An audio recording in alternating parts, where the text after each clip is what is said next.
before I was like, we supposed to whoop Clemson. Yeah. And if them kids don't feel like that, they can't beat Clemson. If they not going in there saying we supposed to beat these people.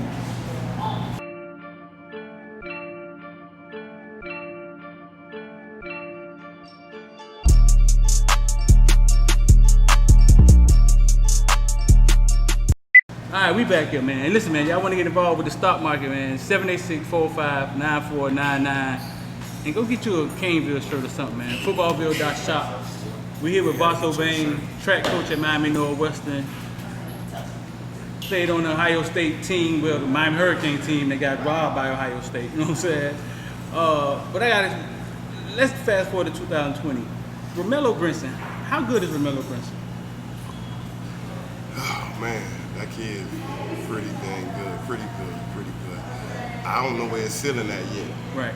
Because we just got him to start coming out to run track. Right. Past season, he ended up getting injured, but if he stay, I'm going to believe that he's going to stay out there this year. And because he got,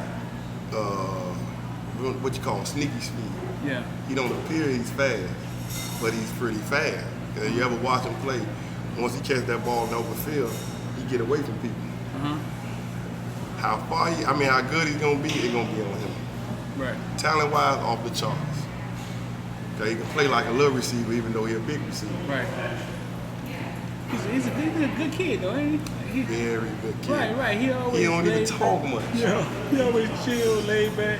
If somebody got a problem with them, they just got a problem with that kid for whatever reason. And he didn't do anything to have a problem. He was a very humble kid, great kid. How does track translate to football? Because I know it translates to the 40. You know what I'm saying? To help them get a faster 40 time. Track translate from football, it makes you tougher. You ever did anything tougher than track? Give me a call. Explain. Man, listen, track, you by yourself. It's your face. So when you get whooped, it ain't no helmet they don't see me. That's you. And like I don't know about everybody around the country. We got a real regimen training-wise. If you can get through our training and finish out the year, by year 2, definitely you'll see the improvement. You're gonna see some in year 1, but year 2, 3, 4, because I try to build kids into it because a freshman can't do what I do with the older kids, like workout wise, the time and stuff like that. Because your body, if I try to give you them workouts, your body gonna reject it. Because football ain't even close training wise to track. No. Not with what I can't speak for everybody. What we do out there, football is like fun. When you come out there. You can ask any one of our football guys that ran and played football. Football easy once they start running and learn their body. That's what track actually do. Right. It teach you balance, it teach you how to control your body. Once you control your body, it's easier to think when you're playing football. Cause like, all right, I'm gonna give you an example of a DB. I'm running down the field with a receiver. Now I'm not as fast, I'm struggling trying to get there. I'm thinking about I gotta get back to him. Whereas I'm running track. Now I'm gliding with him. Now I'm thinking about, let me see when this ball comes so I can catch the ball. Or I'm a receiver, I know I can play in the beginning of my route and then accelerate explode out of it, and I'm gonna be open. Because you know how to accelerate now. You know now. Right. You know your body, and you know you're in control of your body. If nothing else, track teach you is controlling your speed in your body. And a lot of kids don't know. There's a lot of kids that just fast. They just fast. But if they learn how the part that track gives, the control part, and the explosion, they go to the next level. Right, yeah. Because I remember when Duke was coming out, Duke was pretty fast, but before he ran track, his 40 times and stuff was bad. Like, it didn't show up. But on the football field, he looked fast. Right. I remember when he played, he looked fast. Right. But track just give you a better control of your body more than anything. So you know, you learn your body. So what do you think about this 2020? Does it look a lot different from, I'll say, the past 10 years? The 10 years we really been up. Well, this group kind of looked like that group that we had, 11-game win, 10-game win. You talking about 2017? Yeah, They that's keep coming up. right. That team No, keep coming up. why I do because that team used to The fight. same thing, yeah. That team used to fight. This Right. team looked like they gonna fight. Right. We haven't played. We're gonna get our first test right now. And my thing is, I just need them to respond, even if it start to get bad. Respond. Right. Because I watched Clemson last night. They're not the Clemson of past. Yeah, they not. Now, don't get me wrong. I just told them they not. They still very good. Right. But because they got the best D-line in the country. Yeah. And they got the hell of a coaching staff. Continuity at No, coach. They got Brent Venables. I think It's just the I think continuity. he's the. No, it's cheating. Yeah. Listen, them in Alabama cheating. Now listen to what I'm saying. They cheated. I'm not saying they cheating I get because what of you're what they saying. knowledge. Right. If you got, all right, the average coaching staff have about 40 people on it, on the coaching staff. Clemson in Alabama got 100 and something coaching staff members. Yeah, Alabama. So does. what avenue you gonna miss? How can you miss what JoJo doing over here? Somebody Right. responsible for JoJo. So each kid got somebody responsible for them. Right. Somebody, you responsible for him, then somebody responsible for you, making sure you responsible for him. Right. Then you got the coaches that actually in the meeting with them. It's like they got handlers for every kid. Yeah, Right. yeah. There's no way you're not gonna know your stuff. What is that though? That's the like- school budget? What is that? That's Yeah. just the school putting more into football? Yeah. What runs your building? Right. It definitely ain't academics that fund these colleges. I went to visit in Clemson last year, man. It looked like Disney World of football. It, that's Looked like Disney World. That's what's fun. That's, Football has its own facility. Volleyball don't come over here. Yeah. Like this ain't for nothing. Dog, and then I was in awe. I was like, whoa. so you averaging with Clemson, they're a top elite program. So they averaging at least $30-something million a year. Right. Because just appearance to the national championship is I think $28 million. Right. So let's say that let's give Clemson $40 million a year for just football. I don't care what donation you're getting every year. That's one walk, $40 million. Right. That's who run college. Yeah. I think they were saying Ohio State wasn't gonna have a season. They was losing almost like $80 million. Right, because they got merchandise, the stadium, there's so much involved with sports. People like to downplay and talk bad about sports. Most people that's academic, scholars are scholars. But man, it's so hard to do sports and do school because you're demanded by both of them. You got to get up every morning, go do the workout, go take a shower, go take these classes, Right. come back and do some more football stuff or sport-related stuff, go do study hall, then go back and watch some film or something. And it's a demand on your body, and you never really got no downtime. Right. Well, I'm just a guy doing academics. Worst case scenario, I got a job. Right. Best case scenario, everything free. I got a lot of downtime. Go with you in school for, let's say, 8 hours a day. Give or take. If that.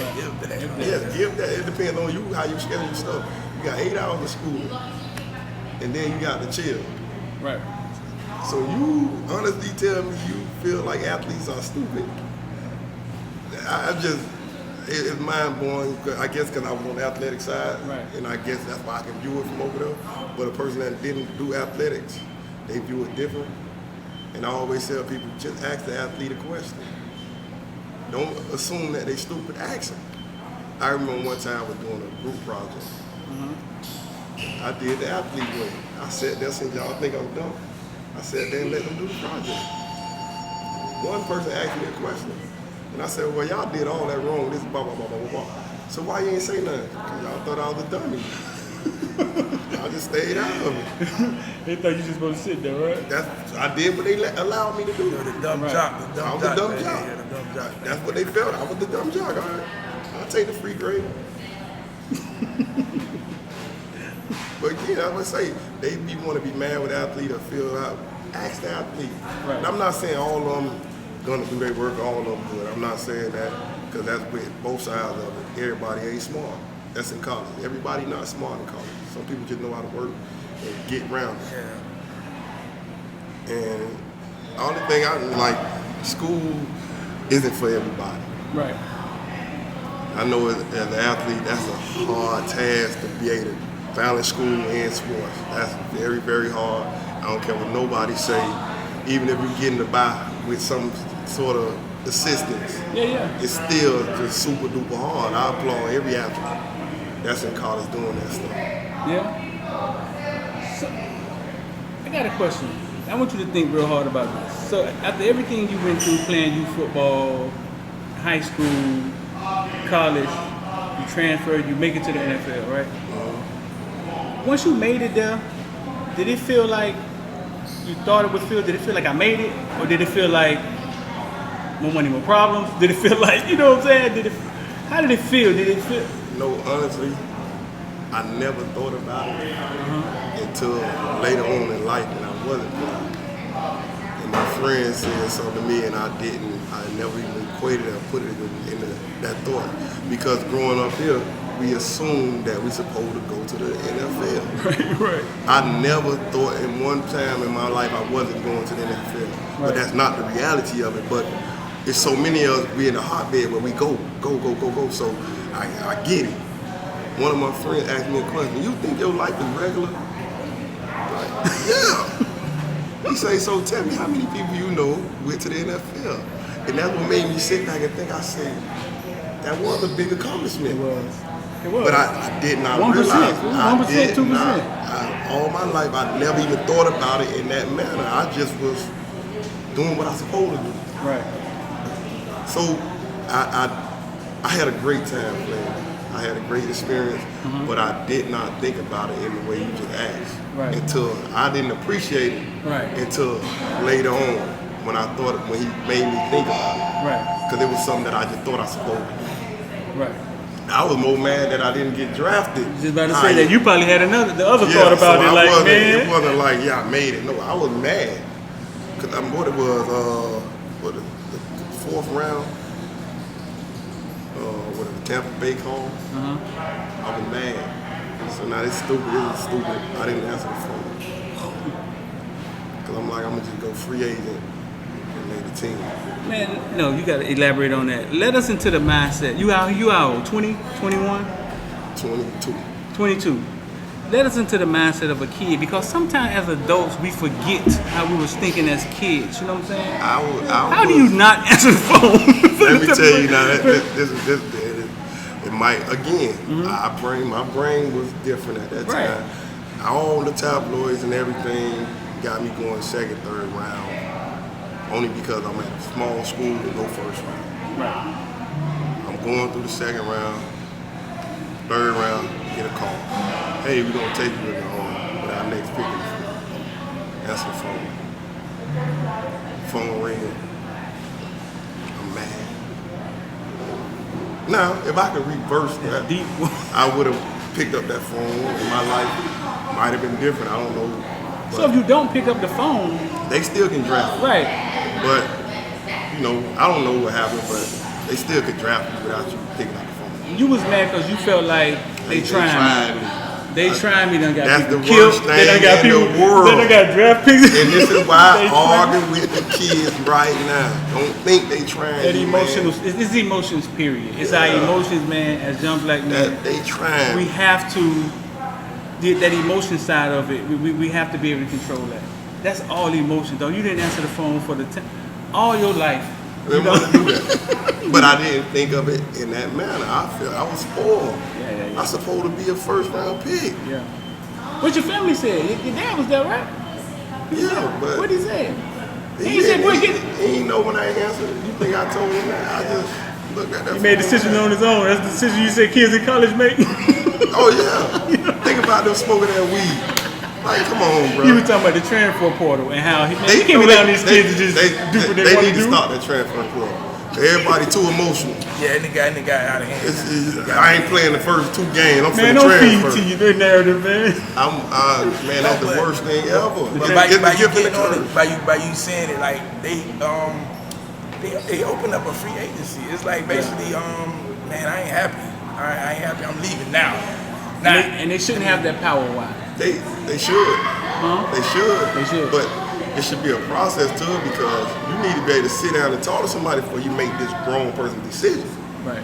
But I think it should be something where they can just leave if they want to leave. But I think it should be a process of why are you leaving, or what's the narrative behind you just leaving? Because I might roll over in the morning and say, you know what, I'm the best player on this team, but I don't like this school, and that's what we're looking at. Because one day somebody gonna say, I don't want to be at Ohio State no more. Right. Hold on, you the Heisman candidate. What you mean? I just coach tried me. Yeah. I mean, a situation like that just happened at Clemson. They lose. But Bowman was like the best running back in the nation last year. Yeah, they said his granddaddy died. Yeah, he went to Clemson because the granddad wanted to go there. Then the granddad was close, so the granddaddy passed. Now he don't feel comfortable there no more. What you think? Which is cool. I mean, you think something else is going on? But I'm just saying, look at it like, okay, he's a true freshman. He played the first game. He played the second game. He's playing. Like, you playing. What you entitled to? Now, you know what I'm saying? Like, well, you gonna leave. See, you only got 2 games in. You telling me you gonna leave now. Right. You're not gonna stick it out for the whole season and say, okay, man, after the season, I'm gonna leave. But You got a Heisman candidate in front of you. as a quarterback. Your running back just the running back. Yeah, the running back just did 1,600 yards last year. So you telling me I'm gonna leave? Because I'm better than him. I'm better than him. Why? I'm Like, I'm not saying his situation is that, but like certain things you gotta think like, oh, I'm gonna leave because I'm mad or certain situations. No, look at what's the kid name played for Northwestern with Georgia and just came back home. Baker. Not Baker, no. What's about Wilson? Wilson DeVal. David Wilson. DeVal Wilson, I interviewed him when he was home for COVID. He said, man, listen, man, they say I'm gonna be on the field 80% of the time this year, boy. It's my year this year. He was ready. That man went back to Georgia. And then we seen him coming back home. And I'm like, but I think it's something going on in Georgia because they losing a lot of kids. I'm gonna say this. They losing a lot of kids. yeah, but I'm not sure why he came back. But that's what y'all talking about. Like he went up there. Something It else could have had went wrong for him. You know what I'm saying? Something had happened Right, up there. right, But right. I think it's something going on with Miami kids in Georgia. In Georgia, yeah, it's something going on Something at that going school on, because a lot of the our Miami kids kids start go to and have then issues. Right. They yo-yo on there, put them on the field. They doing stuff. I don't know. I ain't trying to talk bad about Georgia. Right. Cause one day one of my kids need to go to Georgia. But there's something going on where they having a detach with the Miami kids. They need to get somebody to reconnect them or sit down with all the Miami kids to find out what the Coley not problem. there no more. Coley not there. Coley was there. Coley at now. Coley's at Texas A&M now. Oh. So he was there. He was They there. need to get a connection. He was that connection. They got to get a middle He's buffer. not there no more. Yeah, that was the weirdest thing in the world, man. So I called my homeboy. I'm like, "Dad, what's going on?" He like, man, listen, man, been talking to me for a week saying he want to come home. And I'm like, he was straight. When he was gonna go? He went up there and made a commercial for Georgia. And But then boom. the thing about last season with that kid, he'll make a play, they'll pull him out. Right. He'll make a play, they'll pull him out. Look at Cook. Yeah, they kind of get frustrated. Cook get a run for like 6 He yards. looked good yesterday. They pull him out. They finna go in the red zone. I'm gonna show y'all some of y'all why. When they go in the red zone, White is getting that ball. White getting the ball. Cook out the game. Whoever, I don't care who broke down there. They go in that red zone, White going in. 20 and in, White in the game. So from your experience, what you think that could be? Like, where you think? Where White from? Georgia. From Georgia? He up that way. Zamel White from. Well, he from. I think he's from Carolina. Oh, Carolina? But that was. But they recruited him to be Right, once he was this their other guy. boy, the boy who left this year, you gonna be the guy. Listen, Cook looked good talking that rock yesterday, boy. But it's something going on. He did. They getting him the ball this year more than They me. gave McIntosh the ball some yesterday too. McIntosh from He deserved more carries. he looked good talking. When Cook went down, McIntosh should have got more carries. Yeah, then they put another boy in. 22, I don't know. He ran pretty good. They got a nice group of backs. Yeah. They keep Cook got hurt, isn't he? Yeah. He stiffed armed somebody and they That's what I put think his the problem. arm He down. keep getting hurt every time he start to play good. Something bad happening to him. All right, man. That's the show for today. That was awesome. We thank Vaso for showing up. Gotta have him on here again, man. So we started talking about playing on the teams and stuff. We got 1,000 more questions we can ask them. So I mean, we're gonna have him on here again. Asking about some of the Northwestern kids. But listen, man, y'all make sure y'all follow, like, share. Caneville Football Field. That's X, Vaso MD. We out. It's gonna take 3 motherfucking days, and that's why.